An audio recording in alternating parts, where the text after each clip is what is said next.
श्रोतेहो नमस्कार. 2022-23 हे अनेक दिग्गज साहित्यिकांचं जन्मशताब्दी वर्ष. त्यानिमित्तानं शतक उत्सव ही मालिका दर महिन्याच्या पहिल्या सोमवारी साहित्य सौरभ या कार्यक्रमामध्ये आम्ही प्रसारित करणार आहोत. श्रोतेहो, गंगाधर गाडगीळ नाणावलेले अर्थतज्ज्ञ होतेच. त्याशिवाय त्यांच्या साहित्यिक कारकिर्दीमध्ये कथाकार आणि समीक्षक ही त्यांची ठळक ओळख होती. त्यांच्या कथेविषयी आपण साहित्य सौरभ या कार्यक्रमामध्ये पुढे ऐकणारच आहोत. पण आज ऐकणार आहोत गंगाधर गाडगीळ यांच्या आत्मचरित्र आणि प्रवासवर्णनपर लेखनाविषयीची चर्चा. या चर्चेमध्ये सहभागी होत आहेत डॉक्टर रामदास भटकळ आणि सुरेखा सबनीस. ऐकूया.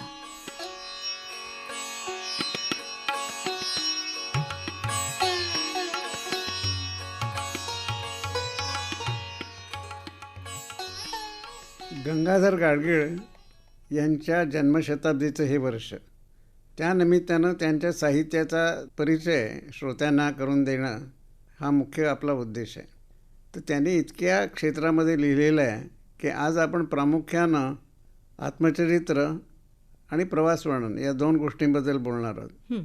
आता ह्या दोन गोष्टी एकत्र का, तर आत्मचरित्र हे जसं त्यांच्या जीवनाचा प्रवास आहे, त्याचप्रमाणे त्यांचा प्रवासवर्णन हे त्यांचं जीवनाचं चित्र आहे त्या त्या काळाचं.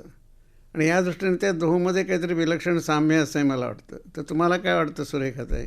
मला असं वाटतं की गाडगीळ प्रवासवर्णन लिहितात तिथे त्यांच्यामधला जो सशक्त लेखक आहे आणि त्यांचं जे बहुआयामित्व आहे ते अधिक स्पष्ट होतं. कारण 40 ते 65 हा त्यांच्या लेखनाच्या बहराचा काळ होता आणि गाडगीळ प्रस्थापित झाले होते नवकथाकार म्हणून. समीक्षक म्हणून त्यांना फार मोठी मान्यता होती. त्याच काळामध्ये मराठीमध्ये उत्तम प्रवासवर्णनं इतरही लेखक लिहित होते, म्हणजे अनंत काणेकर, राभी जोशी, प्रभाकर पाध्ये, पु ल देशपांडे. आता प्रश्न असा आहे की एका बाजूनी गाडगिळांचं लेखक हे व्यक्तिमत्व जे आहे ते नवकथाकार आणि समीक्षक म्हणून समृद्ध आहे. मराठी प्रवासवर्णनांची परंपरा समृद्ध आहे आणि या सगळ्या अवस्थेमध्ये प्रवासवर्णनकार गाडगीळ म्हणून उभं राहणं हे मोठं आव्हान होतं आणि ते गाडगिळांनी पेललं असं मला वाटतं. दुसरा एक महत्त्वाचा भाग असा की एका मुंगीचे महाभारत हे जे त्यांचं आत्मचरित्र आहे, त्या आत्मचरित्रामध्ये त्यांनी फक्त आपल्या साहित्यिक जीवनाचा आढावा घेतलेला आहे आणि अगदी जाणीवपूर्वक. मी त्यांनी असं म्हटलेलं आहे की वैयक्तिक जीवनाबद्दल मी फारसं सांगणार नाही, कारण एक तर माझ्या आयुष्यात ज्यांचा संबंध आला ती माणसं पूर्णपणे समजली असा माझा ग्रह झालेला नाही आणि त्यामुळं मी ते करणार नाही असं. म्हणजे कुठेतरी एक सुसंस्कृतपणा त्यांना त्यात दिसत होता की आपण इतरांबद्दल काही फार बोलू नये असं. आणि त्यामुळे ते बंधन घेऊनच त्यांनी आपलं आत्मचरित्र लिहिलेलं आहे. हे वैशिष्ट्यपूर्ण आहे की आत्मचरित्र आहे आणि ते बंधन घेऊन लिहित आहे. पण प्रवासवर्णनाच्या बाबतीत त्यांची भूमिका वेगळी आहे बरं का. ते म्हणतात की प्रवास हा एक मुक्त करणारा अनुभव आहे आणि प्रवासवर्णन हा साहित्य प्रकारही मुक्त करणारा आहे. त्यांना साहित्य प्रकाराची जाण उत्तमच आहे, उत्तम समीक्षक होते ते. तर ते पुढं असं म्हणतात की कविता, कथा, नाटक या साहित्य प्रकारांना काही एक आकार असतो. तो लिहिताना काही एक शिस्त आणि बंधनं आपण पाळायची असतात. इथे बंधनाचा विचार आला आहे आणि ती आवश्यक असतात. कलेच्या प्रकृती धर्मातून ती निर्माण झालेली असतात. पण प्रवासवर्णनामध्ये अशी बंधनं नसतात. ती जिथे नाहीत अशा निर्मितीच्या प्रदेशात प्रवेश करावं असं कोणत्याही लेखकाला अधूनमधून वाटत असतं. असं म्हणून ते म्हणतात की मी बंधनमुक्त लिहिण्यासाठी प्रवासवर्णनं लिहिली. पण हे प्रवासवर्णनाच्या बाबतीत जरी ते म्हणत असले तरी खरं म्हणजे त्यांच्या सगळ्याच लेखनात मुक्तपणे लिहिणं हा हेतू आहे. म्हणजे कथेतसुद्धा त्यांच्या पूर्वीची कथा ही जास्त गोष्टीरूप असायची. उदाहरणार्थ नासी फडके यांनी आपल्या प्रतिभा साधनमध्ये लिहिल्याप्रमाणे निर्गाठ, उकल वगैरे असं एक विशिष्ट बंधन होतं.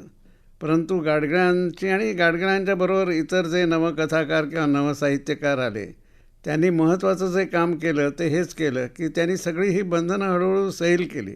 म्हणजे कथा ही लघुनिबंधासारखी होऊ शकते, कवितेसारखी होऊ शकते वगैरे. परंतु मला त्यांच्या कथांबद्दल आत्ता बोलायचं नाही.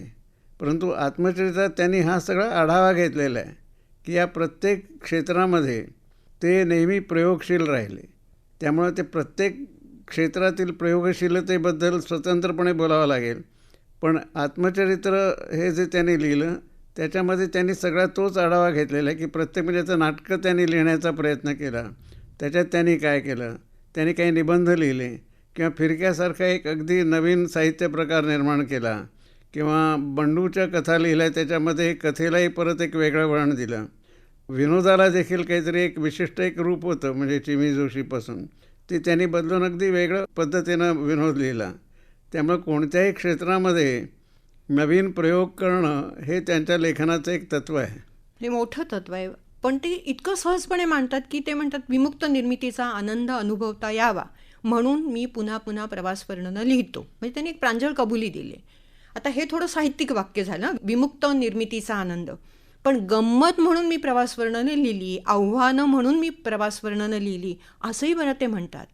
आणि पुढे ते असं म्हणतात की प्रवास वर्णन हा कधी कविता होतो, हा साहित्य प्रकार, कधी कथा होतो. आणि प्रवास वर्णनं लिहिताना माणूस कधी इतिहासकार होतो, कधी समाज निरीक्षक होतो. पुढे ते असं म्हणतायत, तर कधी मौज मजा करायला निघालेला उडाण टप्पू. इथपर्यंत त्यांनी भूमिका स्पष्ट केली आहे. प्रत्यक्षात मी म्हणणारच होतो की त्यांनी पहिलं जे गोपुरांच्या प्रदेशात लिहिलं तिथं पुष्कळशा प्रमाणात पारंपरिक पद्धतीनं लिहिलं, म्हणजे जवळजवळ कालक्रमानुसार जे जे काही पाहत गेले त्याच्याबद्दल. अर्थात त्याच्यात त्यांचं व्यक्तित्वही होतं आणि त्या व्यक्तित्वामध्ये विनोदबुद्धी आणि समीक्षा आणि राजकारण, अर्थकारण या सगळ्या गोष्टी त्यांच्या व्यक्तित्वाचा भाग आहे, त्या होत्याच. परंतु ते नवीन नव्हतं, म्हणजे ते प्रभाकर पाध्ये, आनंद काणेकर हे सुद्धा करत होते. परंतु ते पहिलं प्रवास वर्णन झाल्यानंतर गोपुरांच्या प्रदेशात लिहून झाल्यानंतर त्यांच्या लक्षात आलं की हे बंधन आपण आता स्वीकारू शकत नाही. आणि दुसरं जे सातासमुद्रापलीकडे लिहिलं तिथे त्यांनी फार वेगळ्या प्रकारे लिहिलं. तुम्ही बरोबर म्हणताय, कारण पुढे तर ते आणिक मोकळं लिहित गेले. म्हणजे उदाहरणं द्यायची तर न्यूयॉर्क किंवा डिस्नेलँड जर असेल तर ते ललित लेख आहेत. जपान हे जे प्रवास वर्णन आहे तो स्वच्छ निबंध आहे. कापरी ही स्वच्छ लघुकथा आहे. माझी अमेरिकन सायकल विनोदी कथा आहे. मी तुम्ही आत्ता जे म्हणालात तसे त्यांनी इतके प्रयोग केले प्रवास वर्णनं लिहिताना नंतरच्या काळामध्ये. आणि चीनबद्दल साहजिकच त्यांना माहितीच द्यावी लागली, कारण तिथं फार त्यांना खोलात जाऊन लिहिणं कठीणच होतं. पण चीनमध्ये ते तसेही खोलात गेले बरं का, कारण चीनमध्ये जो प्रवास त्यांनी केला आहे तो साहित्यिकांच्या बरोबरीने केला आहे आणि एक साहित्यिक म्हणून त्या सोबतीने केलेला प्रवास आहे. आणि तो करताना ते जे जागतिकीकरणाचा काळ आहे, ती जी आर्थिक व्यवस्था आहे त्याची चर्चा चीनच्या बाबतीत त्यांनी केलेली आहे बरं का. म्हणजे ते गेलेच साहित्यिक कारणांनी, पण जागतिकीकरण आणि अर्थकारण हे ते तिथं विसरलेले नाही आहेत. नाही, किंबहुना त्यांच्या कोणत्याच लेखनात त्यांची कोणतीच भूमिका ते विसरलेले नाहीत. हां, आता रॉकफेलर फाउंडेशनची फेलोशिप घेऊन त्यांनी जगप्रवास केला. म्हणजे तो एकरकमी केला नाही, टप्प्याटप्प्याने केला. पण त्याचेही खूप लेख आहेत. आता त्यांची प्रवास वर्णनं 6 आहेत, पण सुटे जे लेख लिहिले आहेत त्यांनी तर शेकड्यांनी लेख लिहिले आहेत प्रवास वर्णनं. म्हणजे नवकथाकार गाडगीळ एका बाजूला राहतो आणि एका बाजूनी शेकड्यांनी प्रवास वर्णन लिहिणारे गंगाधर गाडगीळ, हे कौतुकास्पद आहे. पहिली महत्त्वाची गोष्ट अशी की त्यांना जवळजवळ म्हणजे जन्म झाला तेव्हा त्यांच्या हातात लेखणी होती की काय असं मला शंका आहे. बरोबर, कारण त्यांची पहिली कथा जी आली, तुम्ही 1940 म्हणालात, त्यावेळेला ते 17 वर्षाचे होते, 18 वर्षसुद्धा उलटलेली नव्हती. आणि त्याच सुमारास त्याने एक एकांकिका पण लिहिली. त्यांनी असं लिहिलं की एकाच वेळेला कथा ही वाङ्मय शोभेमध्ये आणि ध्रुव मासिकामध्ये ती एकांकिका प्रसिद्ध झाली. आणि त्यानंतर मग ते रेडिओसाठी श्रुतिका लिहू लागली. त्यामुळे लेखन हे तेव्हापासून आहे, परंतु त्यांच्या कथेला बहर पुष्कळ उशिरा आला. म्हणजे तो 40पासून 57पर्यंत ते सारख्या कथा लिहित होतं हे खरं नाही. त्याला थोडंसं 47-48पासून ते 10 वर्ष मात्र अक्षरशः ते स्वतः म्हणतात की साहित्याचा उत्सव आम्ही साजरा केला. आणि त्या उत्सवाकडे पाहताना तशी त्यांची भूमिका जाणकार लेखकाची होती आणि जागरूक समीक्षकाची होती. कारण साहित्याचे मानदंडमध्ये त्यांनी प्रवास वर्णन या साहित्य प्रकाराचा अगदी बारकाईने उहापोह केला आहे. म्हणजे तो मुळातच वाचण्यासारखा आहे. त्यांनी काही प्रवास वर्णन संग्रहांना प्रस्तावनाही लिहिल्यात आणि त्या प्रस्तावनामध्ये त्यांची ती जाणकाराची भूमिकाही स्पष्ट होते. म्हणजे गंमत म्हणून प्रवास वर्णनं लिहिली, आव्हानं म्हणून लिहिली म्हणताना या माणसाकडे ती साहित्यिक नजर आणि समीक्षकाची भूमिका आहे ते ती विसरत नाही आहेत. प्रवासातल्या अनुभवांना स्वतःची अशी वेगळी चव असते, हे त्यांच्या प्रवास वर्णनाचं सूत्र असं रामदासजी मला वाटतं. त्यांच्या व्यक्तित्वाचं एक गंमत अशी की ते कथा लिहित असताना सुद्धा आपण काय करतो आहोत याचं त्यांना भान असायचं असं वाटतं. म्हणजे मी त्यामुळं एक तर त्यांनी जे जवळजवळ 300 कथा लिहिल्या त्याच्यात हिणकस अशा फारच थोड्या असतील. सगळ्या उत्तम आणि अगदी वेगवेगळ्या स्वरूपाच्या आहेत. त्यामुळं सबंध वेळ त्यांचं मन हे जागृत असावं असं वाटतं. त्यांनी या आत्मचरित्रामध्ये पुष्कळशा कथांचा उगम कसा झाला हे सांगण्याचा प्रयत्न केला आहे. मला स्वतःला असं वाटतं की सृजन प्रक्रिया ही अधिक व्यामिश्र असते. असं तुम्ही हे एक आणि एक असं त्याचं जोडी गणित मांडू मांडता शकत येत नाही नाही. की कोणती गोष्ट कशी मनात येते आणि ती कागदावर उतरते हे सांगणं कठीण आहे. पण त्यांनी प्रयत्न केला आहे, कारण त्यांचा हेतूच हा आहे आत्मचरित्र लिहिण्यात की आपल्या एकूण साहित्यिक जीवनात प्रत्यक्ष जीवनातल्या कोणत्या गोष्टींचा परिणाम झाला आणि त्याला एक 10 वर्षापूर्वी पाहिलेल्या गोष्टीला पुढे कथारूप 10 वर्षानंतर कसं आलं हे सांगण्याचा त्यांनी प्रयत्न केला आहे. तो कितपत आपण एक स्वीकारला पाहिजे हा वेगळा मुद्दा आहे, परंतु असा प्रयत्न फार थोड्या लेखकांनी केलेला आहे. त्यांना जाणीवही नसते आपण काय केलेलं आहे आणि काय आपलं हुकलेलं आहे. पण यांचं सबंध वेळ भिंग घेऊन ते आपण काय लिहितो आणि काय करतो हे सांगतच हे असतं. भिंग घेऊन तुम्ही म्हणाला ते अगदी बरोबर आहे. कारण किती बारकाव्याने पाहावं, त्यांच्या प्रवास वर्णनात इतिहास येतो, भूगोल येतो, अर्थकारण येतं, समाजकारण येतं. त्यांनी आर्यांचा प्राचीन इतिहास प्रवास वर्णनात लिहिलाय. त्यांनी श्रीरंगपट्टणमचा मध्ययुगीन इतिहास लिहिलाय. त्यांनी चीनमधल्या समाजवादी क्रांतीचा अर्वाचीन इतिहास प्रवास वर्णनात आणलाय आणि थोडक्यात जाता जाता सहज म्हणून तो इतिहास सांगितलाय. एक वेगळं तुम्हाला रामदासजी सांगायचं की विजयनगरबद्दल लिहिताना मात्र ते खूप भावूक झालेत आणि ते म्हणतात की माझी इतिहासकाराची तटस्थ भूमिका मी इथे बाजूला ठेवतो, कारण विजयनगर हा माझ्या आंतरिक जिव्हाळ्याचा विषय आहे. तुमच्या आत्मचरित्रामध्ये ते त्यांच्या येतंय का विजयनगरबद्दल? नाही, तर जिव्हाळ्याचे विषय त्यांनी बहुतेक आत्मचरित्रात टाळलेले आहेत. म्हणजे आपल्या संसाराबद्दल आता ते आणि वासंतीताई यांच्याबद्दल त्यांनी एक 2-3 वाक्यात सांगितलं आणि एकूण त्यांना तिच्याबद्दल अगाध प्रेम आहे.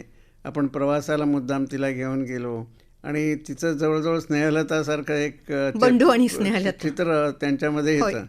परंतु त्या पलीकडे त्यांनी असंही म्हटलेलं आहे की आमच्यामध्ये अनेक ताटातुडीचे प्रसंगसुद्धा आले, पण हे सगळं उघडं नागडं सांगावं असं मला वाटत नाही. आणि माझ्या आयुष्यात आलेल्या माणसांची मला पूर्ण जाणीव झाली, उमज झाली असं मला वाटत नाही आणि त्यामुळे मी ते लिहिणार नाही. आणि असं एक सुसंस्कृतपणे त्यांनी कोणाबद्दलही गैर शब्द न काढता असं ते आत्मचरित्र लिहिलेलं आहे. म्हणजे एक तटस्थपणा त्यात आहे. आता तो चांगला का वाईट, कारण आत्मचरित्राकडनं आपल्या अपेक्षा अत्यंत आपले सगळे अनुभव सांगावे, बरे वाईट अशी असते. पण त्यांनी ते ठरवलेलं आहे. किंबहुना एकदा त्यांचा मित्र माधव आचवल म्हणाला की अरे गंगाधर, तुला एकदा काहीतरी फटका बसायला पाहिजे होता आणि मोठं प्रचंड दुःख यायला पाहिजे होतं, म्हणजे तुझं लेखन अधिक सुधारलं असतं. आणि लगेच गाडगे असं म्हणतात की आमची मैत्री अशी होती की याचा मी गैरसमज करून घेणार नाही अशी खात्री असल्यामुळे ते म्हणाले आणि एका अर्थी ते खरं आहे. आणि त्याच्या पलीकडे मला असं वाटतं की त्यांचं आत्मचरित्र वाचल्यावर लक्षात येतं की त्यांनी असा फार दुःखाचा प्रसंग येऊच दिला नाही. आता अगदी ते शाळेत असताना त्यांचे वडील त्यांचा व्यवसाय एकदम ढेपाळला आणि त्यामुळे त्यांना फार त्रास झाला.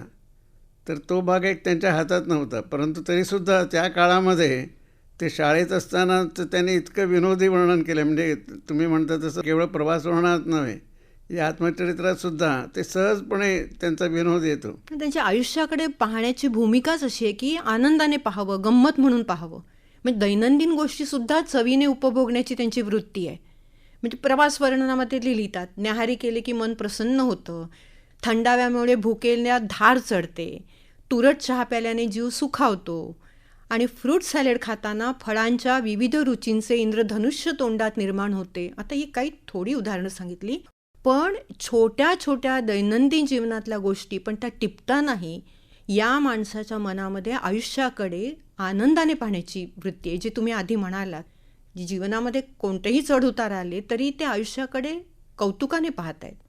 आणि त्यांनी साधारण प्रवास करताना काही गावांची नावं जरी पाहिली तरी त्यावर ते बोलत आहेत. अलास्काचा त्यांचा जो प्रवास आहे ना, तो वाचण्यासारखा आहे. अलास्काला ते गेले, ते त्यांच्या मुलांनी त्यांना आणि वासंतीबाईंना त्यांच्या भेट लग्नाच्या म्हणून. वाढदिवसाची भेट म्हणून तो प्रवास दिला. ते जे चित्रण आहे ते खासच आहे. मराठी साहित्यामधलं अफलातून प्रवास वर्णन ते आहे की ज्याच्यामध्ये उत्तम भूगोल आहे, उत्तम ऐतिहासिक घटना आहेत. ऐतिहासिक म्हणजे अगदी राजेराण्यांच्या घटनाच व्हायला हव्या असं नाही, पण तो अलास्काचा इतिहास येतो. आणि मुख्य म्हणजे निसर्गाची अपार सुंदर चित्रही त्याच्यामध्ये आहेत. आणि तो जो बंडू आहे गाडगिळांचा तोही तिथं भेटतो काही वेळेला. म्हणजे अलास्काचा प्रवासाला निघताना कशी तयारी करायची, तिथे आपली कशी अवस्था होते. तुम्ही मगाशी म्हणालात की वाईट दिवस आल्याचे लहानपणीची शाळेतली वर्णनही आनंदाने मी केली आहेत. सांगतो ना की ते बंडू म्हणजे इतकं की उदाहरणार्थ त्यांनी गाडी विकत घेतली आणि मग वासंतीताई ड्राईव्ह करायच्या, तर त्यावेळेला एकदा ते अडकतात आणि खूप गंभीर प्रसंग आहे, पण त्याचं वर्णनही अगदी स्नेहलताचं करावं असं गमतीनं करतात. त्यामुळं प्रत्येक गोष्टीत एक मिश्किलपणे पाहण्याची सुद्धा त्यांची वृत्ती आहे. प्रत्येक ठिकाणी ते आता मिश्किलपणे पाहतात. त्यांच्या एकूण लेखनामध्ये काही प्रसंग असे आहेत मात्र की जिथे आता उदाहरणार्थ त्यांचे वडील जेव्हा जातात किंवा आई जाते त्याबद्दल अत्यंत भावुकपणे त्याने लिहिलेलं आहे. तर ते त्यांच्याबद्दल फार बोलताना माझी एक मोठी अडचण असते की 1951 पासून त्यांच्या शेवटच्या दिवसापर्यंत मी फार त्यांच्या जवळ होतो. बरं. आणि त्यामुळं अनेक गोष्टी मी स्वतः पाहिलेल्या आहेत आणि त्यामुळं त्यांनी कशा मांडल्या हे लक्षात गेलं की मला काहीतरी त्रुटी दिसू लागतात. पण हे कोणत्याही पुस्तकाचा आस्वाद घेताना खरं म्हणजे विसरलं पाहिजे. मला सगळ्यामध्ये त्यांचं कौतुक वाटतं ते असं की प्रत्येक क्षेत्रामध्ये ते काहीतरी नवीन करत होते. म्हणजे कोणताही तुम्ही घ्या, म्हणजे कथामध्ये तर त्यांनी इतक्या वेगवेगळ्या प्रकारच्या कथा लिहिलेल्या आहेत की विश्वासही बसत नाही. म्हणजे न पचलेल्या पुरणपोळ्या, किडलेली माणसे, बिनचेहऱ्याची संध्याकाळ, हे सगळे इतक्या वेगळ्या तऱ्हेच्या कथा आहेत. किंवा तलावातले चांदणे की त्यामुळं त्यांच्यावर कोणता शिक्का मारणं कठीण आहे. तीच गोष्ट आता तुम्ही प्रवास वर्णनाच्या बाबतीत सांगितली. समीक्षेतसुद्धा त्यांनी काही रसचर्चेची अडगळ वगैरे यासारखे लेख लिहिलेले आहेत. त्याचप्रमाणे आस्वादक म्हणजे आता ते नवीन याचे पुरस्कर्ते, त्यामुळं जुनं त्यांना आवडत नसावं अशी समजूत म्हणावं, तर साहित्याचे मानदंडमध्ये त्यांनी जुन्या पुस्तकांचं इतकं वर्णन केलेलं आहे. तर मला तर असं वाटतं की जर त्यांना आणखीन आयुष्य मिळालं असतं, आता फिरक्यासारखा त्याने नवीन साहित्य प्रकार शोधून काढला, तर ते आणखीन वेगवेगळ्या गोष्टी लिहित राहिल्या असत्या. म्हणजे आपण अचंबित झालो असतो की हे इतकं सगळं साहित्यात शक्य आहे का. किंबहुना मला असं वाटतं की त्यांनी जे मी परिवर्तन केलं म्हणतो त्याचं मुख्य सार हेच आहे की साहित्य हे अमुक एका प्रकारचं असतं, हीच मुळी कल्पना चुकीची. साहित्याला मी अनंत आणि अगाध आहे. जीवन जसं अनंत आणि अगाध आहे आणि काही होऊ शकतं, तसंच साहित्याने सुद्धा जीवनाचे सगळे अनुभव, बरे वाईट, मंगल अमंगल, हे सांगणं आवश्यक आहे. आणि हे त्यांनी त्यावेळेला प्रस्थापित केलं. म्हणूनच त्यानंतरचे विजय तेंडुलकर, आरती प्रभू किंवा हे सगळे लेखक मुक्तपणे लिहू शकलं. साहित्याच्या प्रत्येक क्षेत्रामध्ये प्रयोग करत ते राहिलेले आहेत. म्हणजे मग कथा असेल, कादंबरी असेल, प्रवास वर्णन असेल, समीक्षा असेल, तेव्हा प्रामुख्यानं प्रत्येक साहित्य प्रकारामध्ये प्रयोग करणं हे त्यांच्या लेखनाचं रहस्य आहे. आणि मला वाटतं हीच त्यांची सगळ्यात मोठी मराठी साहित्याला देणगी आहे.